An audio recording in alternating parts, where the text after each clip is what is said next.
that term, creator There you enablement. go, creator enablement. Steal it. Ep8, starting today. Trademark.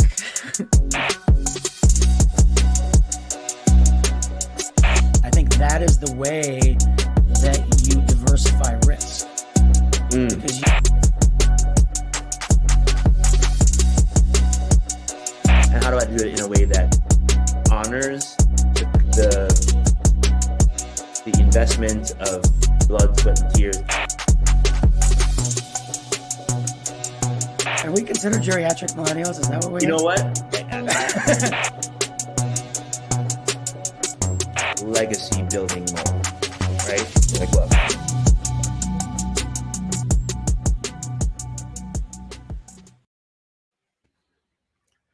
What's going on, everybody? Welcome to another session of Marketing Adjacent. I'm Mike Grimberg, and this is Gario Harrison. And we're chatting about ad-supported advertiser or ad-supported models today. It's there's a lot of interesting topic, lots of stuff happening in the space. I think we've all seen the price hikes of all the streaming services that have either already happened or are going to happen again or for the first time. And we've seen all this with music services before. We've seen it with news publishers doing this.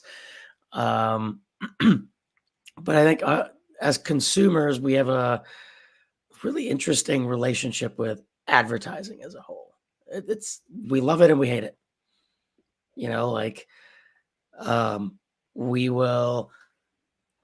People watch the Super Bowl just for the ads, right? Or there's the British Ad Awards or whatever. Like, people go just to watch ads, right? And it's not just marketers and advertisers, by the way. It's like regular people will go and just watch ads. But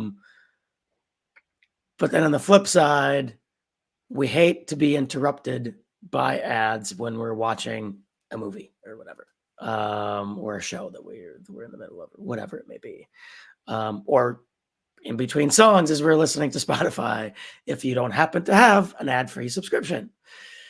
And Gary, I'm gonna hopefully not steal your thunder, but right before we jumped on, you said something that I thought was really amazing, which is that the unit economics of the internet are changing. And I think that's maybe a really good place to start. And I'd love to hear your thesis on that. Yeah, so I'm gonna circle back to something that you said earlier, which was that user behaviors are changing, right? Like, we're being, for whatever reason, either we are just not as active online as we used to be. When I say active, I mean like publicly active online. Like, we're not sharing as much as we used to. More things are happening via dark social. And to those who, not in marketing and what that means, is basically in direct messages and texts and, kind of away from the public eye, right? And as a result, there are there are less eyeballs available for advertisers, right? And as a result, there's one of two things that can either happen. You can either increase the cost of advertising, right? Or you can start charging people for the services. And in the past, a lot of companies, like, the big dogs like Facebook, all the YouTube, all the ones that typically have ad-supported models, would be able to get away with just not charging anything, but putting the cost on marketers, who would then charge brands for the work. Now, if you think about that full value chain, if everybody starts to shift what's important to them. Like brands have started questioning how much are you spending money on advertising, right? They're starting to question that. Marketers are going, well, should we be investing in more organic things? So as a result, there's less dollars available for um, ad spend, right? So that revenue stream starts to decline somewhat. On the flip side, more there's more pressure to maintain these platforms, right? So you think about Facebook's trust and safety team, because of so much content that's being put out there. They had to have like that was probably one of their largest groups. Well, there's hard costs associated with those groups, right? Like top engineering talent, server costs, like just all the things related to it. And I think for the first time in history, um, regulators are starting to weigh in on this as well and go, think about the lawsuit with Amazon right now, right? They're being sued, but is it the DOJ? I forget which department it is, but But I think anyway, it's yeah, FTC. Anyway, they're being sued because while there is no direct harm to the consumer, because we're getting stuff for free, we're the it's impacting just the cost of things across the web, right? So people are really starting to peel back the onion and go, okay, where are the dollars going in all of this? And do we really, is the value chain really aligned with the values of society, right? You layer on um, generative AI on top of this, and the you have the people that are producing the content wanting to be compensated, right? That those dollars have to come from somewhere, but also the cost of running these large language models, nobody's talking about it. They're incredibly expensive. I forget, it's in the millions how much OpenAI loses on ChatGPT, because it's not just calling a database, it's doing a lot of computing work in the background that costs money. And I think uh so just the there's the training cost, and then there's the whatever, not maintenance cost, but the yeah, actual the delivery, if you actual will. running of it. That's why you see like Adobe charging not just a flat subscription fee, but a per usage fee, Mhm. right? So when you zoom out, you have all these like economic pressures coming on what used to be a free platform, and it's just causing everybody to reimagine um what are we actually paying for, and is that realistic? And the last point I'll make on that is um the term, when you'd sent over the article originally, we were brainstorming back and forth, the thing that popped into my head was and we as geriatric millennials don't have this problem, but there was this meme going on a few years ago about the millennial subsidized lifestyle, VC subsidized lifestyle, right? So you're taking Uber's losing money on every trip, but they're giving you heavy discounts because they want you to use it. All these grocery delivery services, the math just didn't work, but we're still pouring money into it, and we as consumers were getting all the value. But now they're going, okay, actually, this isn't sustainable as a business. So what's the real cost, and are we comfortable paying that? And that's where I think the broader discussion is starting to be had, especially as we head into economic headwinds, if you will. Um, yeah, there's just every player in the value chain is now having to reimagine their cost Mhm. structure, and that's personally, I think it's an exciting time. But I don't know. What do you think? Yeah, I mean, I think the connective tissue, if you will, is breaking down. Mhm. I think there's a bunch of a number of these examples that you mentioned are really interesting to look at because um, the the value has sort of been like pegged in terms of, well, this costs X, right? So whatever your monthly um DoorDash subscription Mhm. is whatever, $9.99. I forget what it is. I think we pay annually $100. I don't know. Can't remember what it is. And at some point they go, well, we got to make money, so we got to raise the price. But now you're so locked in, like, well, you're raising it by $10. That's crazy, Right. And now, and again, I think we have to be cognizant of, like, for you and I, at the end of the day, it's not going to make a difference, Mhm. right? Okay, so we spend an extra, whatever, even let's say it's $100 a month extra for a couple of delivery services and our streaming. Or sorry, not a couple $100 a month, a couple $100 a year. Right. That's probably what it adds up to. Okay, Yeah. not the end of the world. Like, it's not gonna, for us, it's not gonna matter. But for the people living paycheck to paycheck, that makes a huge difference. If you're making 20, 30 grand a year, and yep, people do live on that.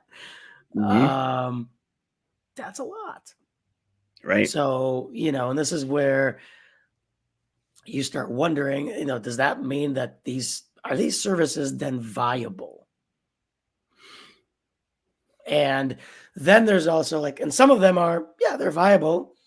The, you know, if you're in the upper, whatever, 10% of the, or, income population, and you want the service, you're just going to pay more, and you have to decide for yourself whether that's worth it or not.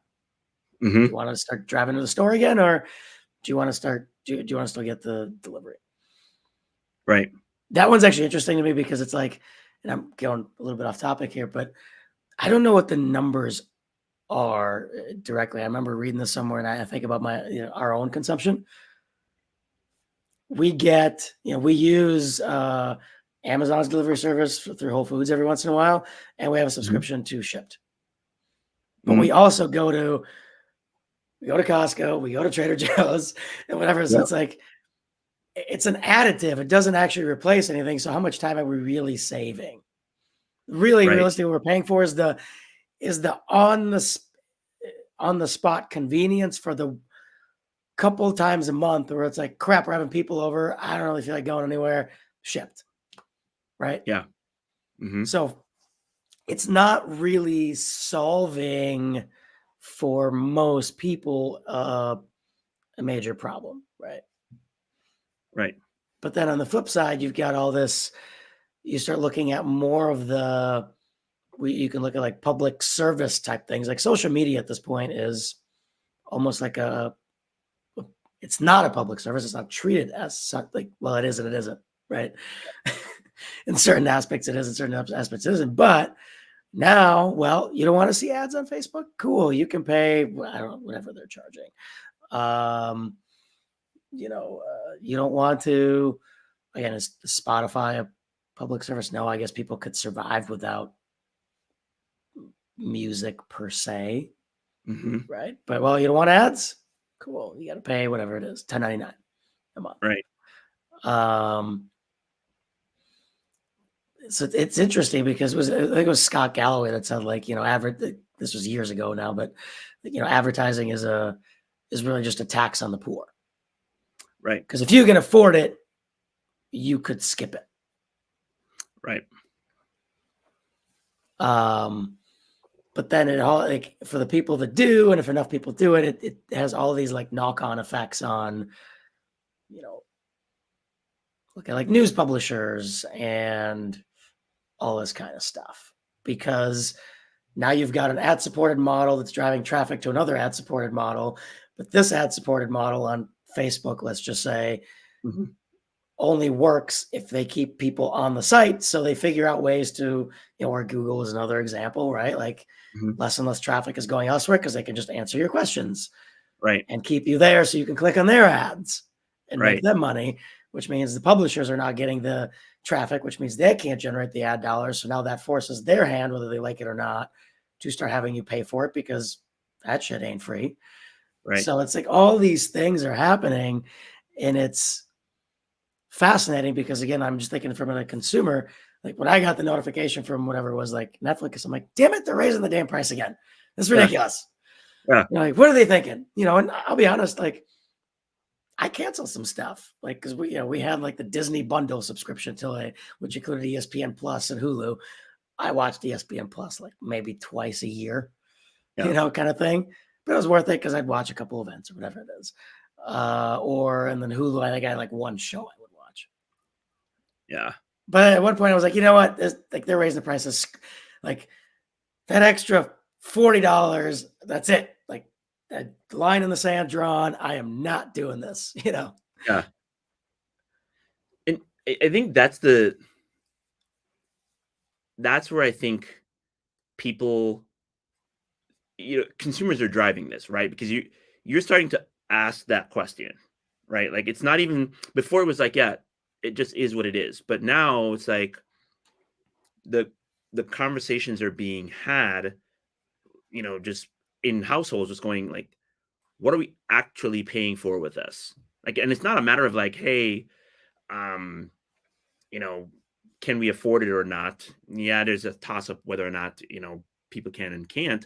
But part of it is like, look, do we really need it? Like, let's just be intentional with our spending. On the flip side, where the things that we are starting to uh there's two parts of it. Like, so there's just more to subscribe to, right? Before there was, maybe one or two things. But now if you're not careful, you get subscription creep and you end up with all this stuff that you're paying for, right? That you don't realize until, you know, you see your credit card statement, because it automatically renews, right? So you start to have people start to ask that question, being a little bit more fiscally disciplined, and businesses are doing the exact same thing, right? They're going like, look, why do we have 12 different subscriptions of different products that do the exact same thing, right? Like, what are we paying for? So from the households to the businesses, they're doing that. And then on the flip side, and you mentioned this, like just news, right? So the Galloway talks about this, which I think is, I really like the way that he framed it. He's like, when he was with, I think it was the New York Times, Google and all these guys came and said, hey, we want to take your content and run it through our pipes, and we'll do this whole deal. We'll give you more distribution and whatever. And he said no, right? And whatever reason, overrun, and they ended up doing it. Well, that same thing's coming back to bite them now, because Facebook and all these other companies are choosing what gets shown. As a result, they have less ad dollars, like you mentioned. Therefore, they have less to pay for quality journalism. So you end up with this like this cycle of churn and burn content, which reduces the quality of the news being produced, right? So you have that issue. Then you have this layer of uh, creators, right? Everybody's a creator now, right? Like whether you like it or not, you and I talk about this all the time about, the professional creator, right? You're creating content on LinkedIn about your subject matter expertise. Journalists are doing the exact same thing, right? Like Twitter, there's so many of them that get their breaking news there. They repackage it. They're having dialogue. They're building their quote unquote brand, right? So you end up with the fragmentation of, I wouldn't call it trusted journalism, but these institutions that relied on being able to be a shepherd of journalistic integrity, right? That they can no longer afford, literally can't afford to do it. And then you fast forward, it's not hard to see where all these large language models are headed, because they are trained on this corpus of the entire internet for forever, um, and nobody's being compensated for it. They're going to have to do that same thing going forward. And now you're not even going to get the CNET review when you search for something. It's just giving you the answer they can't get the ad dollars surrounding it, and I don't know if they're going to do this or not, but they may not even get the affiliate fee from a purchase because Google and AI is stripping it out before it gets, because they're not really going to CNET. So again, Mhm. the whole internet, like at the end of the day, it's human beings, right? So we're really like voting with our dollars. Where do we think the value lies? And then you see things like um, the creators that are actually creating the value on these platforms actually asking the question, like, why am I here? Why am I not sharing in the spoils of the content that I'm producing? The reason why people are here is because I'm here, right?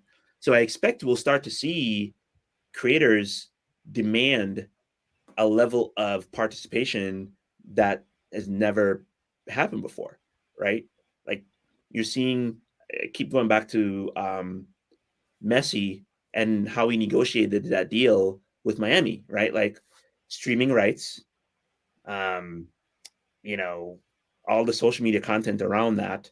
Like Well, he and don't forget his ability to buy a club for 25 million, which to him is peanuts.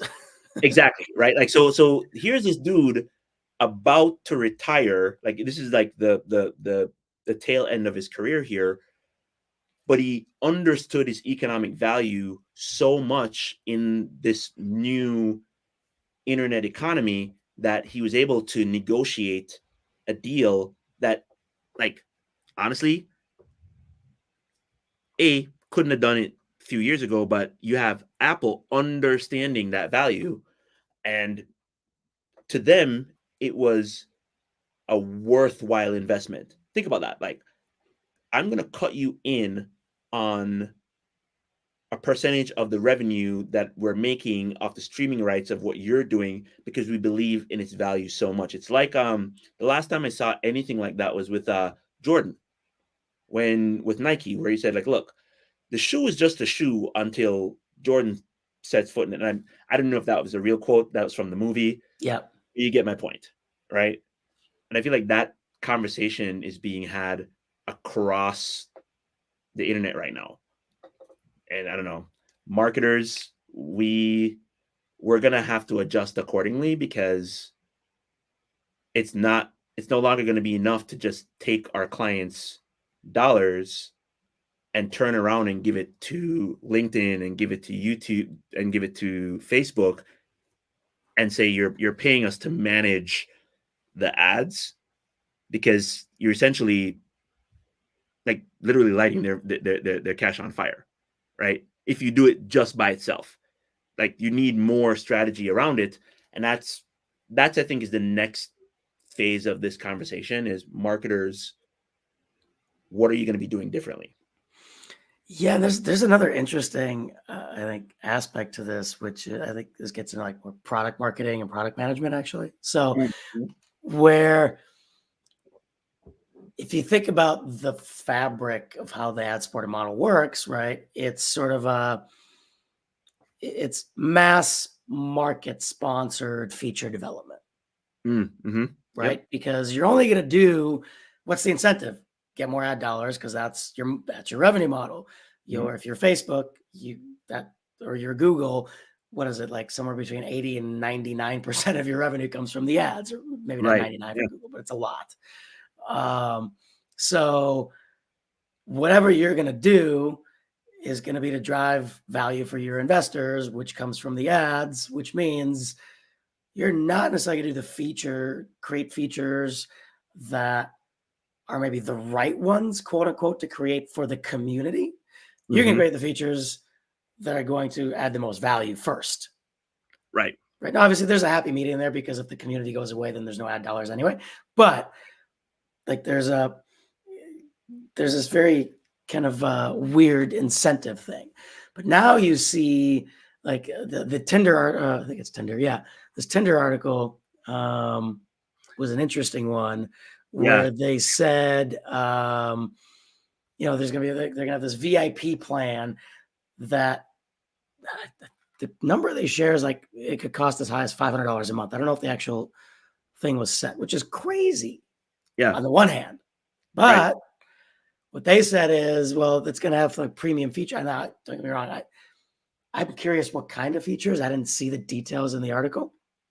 And it's only, and again, I don't care. I'm not in the dating pool anymore. But like, I'm just thinking about, you know, most dating sites they were an ad supported model. It was get as many people as possible, give them whatever features make sense to get them there and to keep them there as long as you possibly can, and you get revenue from the ads, right? And now they're looking at, well, what about the features that a person that's looking to do stuff would actually want? Well, we can't really do those because they're not going to give us any incremental ad dollars, which that people charge for it. Which, if you think about it, it's almost, now again, I don't know the exact features, but a lot of different societies historically have paid for matchmaking services. Right. Right. I mean, look at the Orthodox Jews, very perfect example. Like they literally that's a job. Somebody would get paid to create matches, right? And I know there are other societies out there that did the same thing. Yeah. So you're like, okay, well, now we're kind of coming back to some of these old school models almost for like pay for the thing that you're going to use. Right. You're seeing this, I think, in a lot of like it's not big per se, but you're starting to see it in individual places like this. Yeah, and it's something that you mentioned that I want to double click on there is like the product.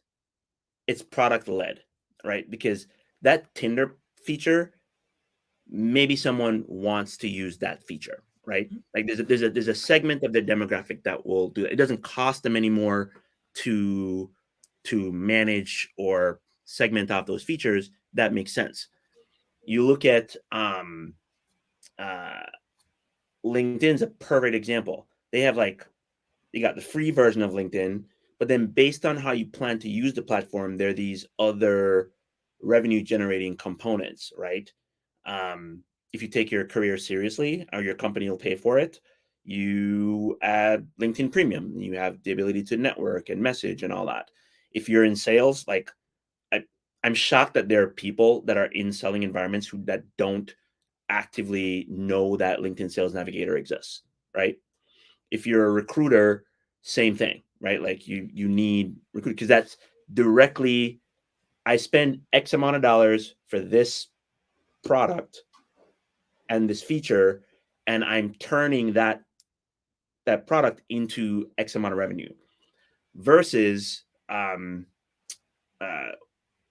I think X or Twitter, it's better now, but before there really wasn't any value in what they were doing. You were able to change the logo, the Twitter logo, and some other like surface level stuff that like why would I spend the money even if I had it even if I had the money why would I do that because there is no value now if you're a journalist and you want to be able to write long form missives on there yeah now it makes sense to pay the pay for it and Meta's version was really smart how they went about doing that which is if to pay to get verified means you have a like we know that it's you right like that's an unlock because now people are getting impersonated and all this jazz now you know that this is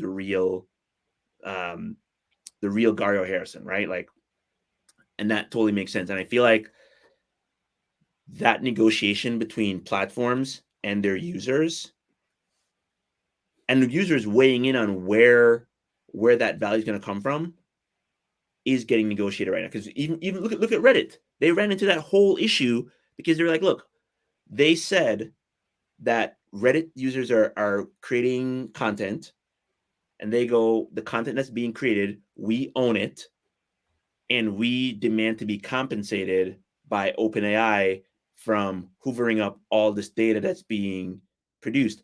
But the users were like, wait a minute, like you didn't pay us to create all this content. So therefore, who owns it? And I feel like that conversation is happening per platform, creator and um, the users of the platform, and then the byproduct of what's being created, who shares in the spoils of that. And that's, yeah, back to the economics of the web being retooled, because who then, what's the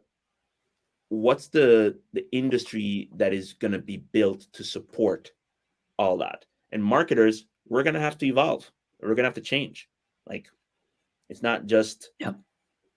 it's not just what it used to be. We're going to have to be way more. We're going to have to understand the unit economics, Mhm. cash flow implications in the short and long term. We're going to have to understand where the puck is headed. And we're going to have to help our clients navigate towards it. And yeah, so even marketers are going to have to evolve. Yep. So what I find fascinating is that depending on which pocket of this you look at, Mm-hmm. it's going in both directions. What I mean by that is a lot of these, you know, like take the music industry, Mm-hmm. right? Mm-hmm. They went from ad supported model to augmenting it with a paid model. You look Mm-hmm. at the streaming and social media industry, they're going the other way. Mm-hmm. Or sorry, no, the streaming. I mean, like it was free. There was Yep. no ads. It wasn't Yep. free, but you paid for it. And now they're going, well, we're going to raise your price, but we're going to give you the option of an ad supported model. Right. So Not it's everybody. happening from both directions depending on where you are. And I'm curious. It seems like I think this speaks to the question of like, is advertising a tax on the poor, if you will? I think the answer to that is in how consumers are responding, right? So Mm. I don't like generally I don't remember people being like that pissed off about an option to pay for something to be ad free when you're used to seeing ads already. Right. Going the other way where you're jacking up price and putting this in there. I mean, there's a lot of people that are really upset at Netflix, Disney, Amazon, everybody going like, what the hell? Right. I like the ad free thing. Like, that's Right. why I signed up for it. It's part of the reason why. Right. Do you think people are starting to weigh what happens with their data as a part of the equation? It's funny. I was going to ask you a similar question, but from the other angle, which is like, what do you think? Where do you think the ad supporter model is going based Mm, on some of this stuff? Uh, I think yes. I mean, I do think that like us as geriatric millennials, I think we even are much more aware, much more mm, data aware, privacy aware, right? mhm, I think we really are in a data economy to a certain extent, or mhm, not to a certain extent. We are mhm, right. So I do think that as time goes on, and as more and more data gets exposed, and more breaches happen, and more people's identity gets stolen, and all this kind of stuff, mhm, I do think that people are going to be more and more careful and more willing to pay for stuff to avoid data being collected, which obviously is collected for advertising mhm, in most of these places. Um, do I think the ad supported model is going away in the next 5, 10, 20 years? I don't think so. I mm, just think I think too much of the fabric of our, not just the internet, honestly, but just our lives is based on that model, mhm, right? I mean, if you think about like how long did it take subscriptions to become what they are right now? It took decades, mhm, you know. I don't foresee all this being unwound that fast, if at all. I don't know. Like, because if it's not that, then what is the model? And now then you gotta. I mean, the obvious model is well, you just pay for what you're getting. The problem with that becomes when so many of these things have become um, central to our way of being. Social media being the the primary example probably, but I guess what do you get rid of streaming services? Like, how does that work? So the short answer I think is I don't know, but I find it fascinating where it's this push and pull, and we have no idea where it's going realistically. Because again, on the one hand we love it, and on the other hand we hate it, and it's as consumers at least. Honestly, I think as from a business perspective, people it's a love and hate too, right? Because of what it does. So yeah, I think you're right. It's not going to go away, but it's going to look. The rails are going to stay the same, right? You still get your eyeballs in front of people, all that good stuff. What I think is going to change is it's going to be less about brands and more about third parties or creators validating the brand, right? Us as individuals build trust, and I think you always talk about like affinity, right? Like you build that relationship, and then us as advertisers have to build a coalition, if you will, of people who have the networks that we're trying to reach and negotiate what that looks like um, to distribute it across the rails. And I think about like, let's just use like the Super Bowl as an example, right? Like all these ads are paying millions of dollars in, whatever. But the big winner of the Super Bowl with Rihanna was Rihanna's brand, right? Because she literally brought all her fans, right? Then she brought all her, drew attention to her product that the fans then bought. So for her, doing the Super Bowl for free made a lot of sense, right? So I think we're going to start to see like marketers and advertisers need to understand like the financial infrastructure of these things, because at the end of the day, like it's no longer, hey, I'm going to give you some free product, post on my behalf. Creators just aren't doing that anymore. And we're going to have to make sure we understand, okay, what's the most cost efficient way of distributing that or taking advantage of what that means, right? And then like how do we translate the credibility of that creator, which means you got to select who you're interacting with very carefully and move that into into the revenue stream of the organization. That's new. And I think the companies that invest in building up their own influencers internally, right, are going to benefit from that. And there's risk associated with it, right? Like you build up an individual and that individual leaves. So there's some narrative planning around that. But I feel like as marketers, the rails won't change, but we're going to have to adjust our role more as strategic advisors and executors around like the coordinating around that planning versus just trying to do business as usual, because literally everything's changing. And on that note, I think that's where we stop. I feel like you always have a good way to landing the plane for us. So. All right, everybody. Thank you for listening and watching another episode of Marketing Adjacent. We'll be back next week with another hopefully fun conversation. Listen, like, subscribe, leave us a comment, especially if there's a topic you want us to cover, and we will see you all next week. I feel like we should do more of these.